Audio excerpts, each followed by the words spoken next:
Hello everyone, Ron and David here, coming to you from our website, astrologynewsreport.com.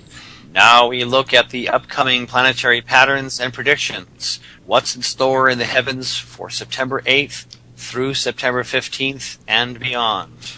Over the past couple of days, Mars has been in exact square aspect to Saturn. Mars throws a special full-force aspect 4 signs ahead of itself, hitting Libra and the planets in that sign.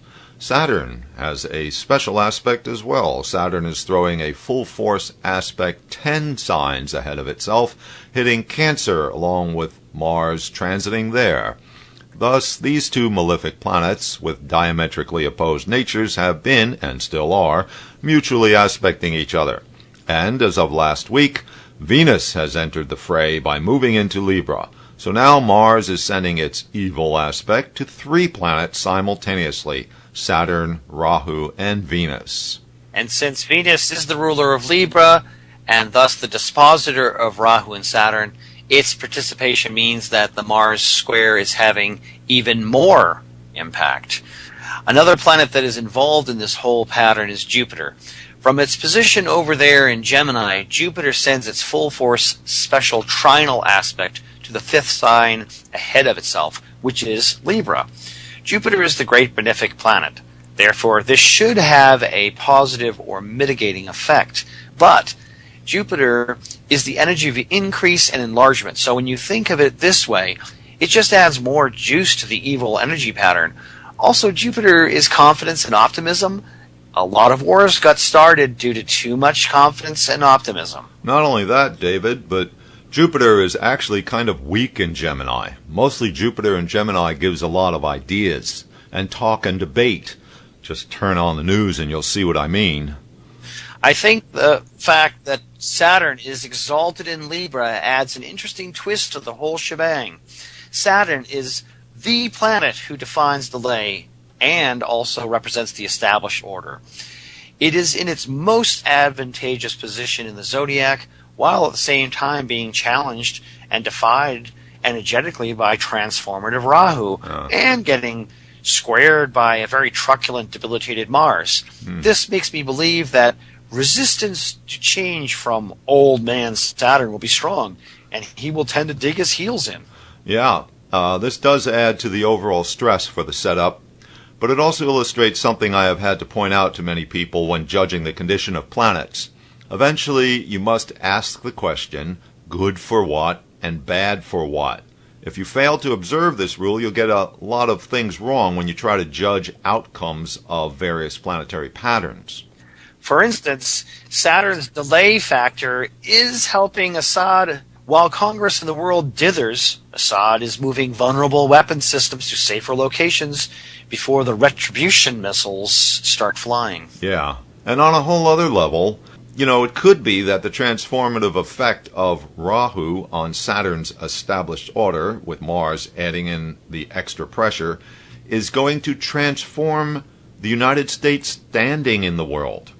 After all, when it comes right down to it, with all this bloviating about how the standards of morality for the whole world have been violated, if the USA ends up doing nothing, then what really changes?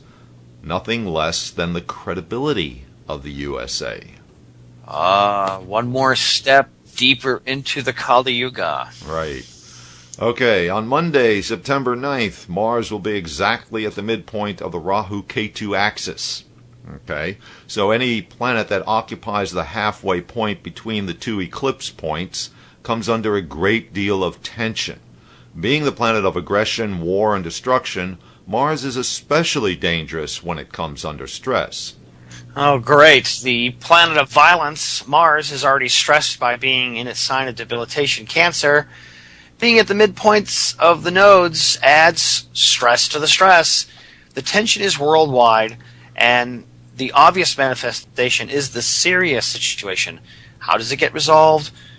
Please note that we are now in the month of Bhadrapada, as we pointed out last week. This month has a rather nasty reputation for evil events. And speaking of things lunar, Ron, what's happening with the moon in in all this. After all, it's akin to the second hand on the cosmic clock. Yeah, the moon can create activation for events whenever it comes into contact with one of the players in an already existing planetary pattern. For instance, when the moon is exactly conjunct Saturn and Rahu, which will be Monday, September 9th. And then next will be when the moon is in Scorpio, the sign ruled by Mars, which is on Tuesday and Wednesday, September 10th and 11th. During those days, the moon and Mars will be in each other's signs, what's called a Parivatna yoga in Vedic astrology. But in this case, they are both in their signs of debilitation. And this is highly portentous for some evil event. Ooh. Now, going on to another planetary pattern. This week, Mercury is directly opposite Uranus. The exact opposition will be on Monday, September 16th. The planet of the rational mind is being influenced by the planet of rebellion and disruption. This produces radical thinking. Problem is, Mercury is also the planet of decisions, and when influenced by Uranus, it produces radical decisions, a far more dangerous outcome than just having weird thoughts. Oh, God. All right, you have a point there, David. Also, Mercury is the planet of the media, and Uranus is surprising events. This could manifest then as unusual or unexpected news reports, like that piece we reported on about the NSA being capable of breaking any kind of internet encryption. You can expect more revelations along those lines this coming week. How about this one to start us off? Today, Sunday, the U.S. Senate Intelligence Committee released a 13-minute video of the Syrian gas victims in convulsions. The start of a campaign to convince the American public that it is time to bomb. Right. The U.S. Intelligence Committee, again, shows how intelligent it can be, I guess. All right. Okay, I guess that about does it for what's happening in the heavens this week. Be sure to click in with us for our report next week.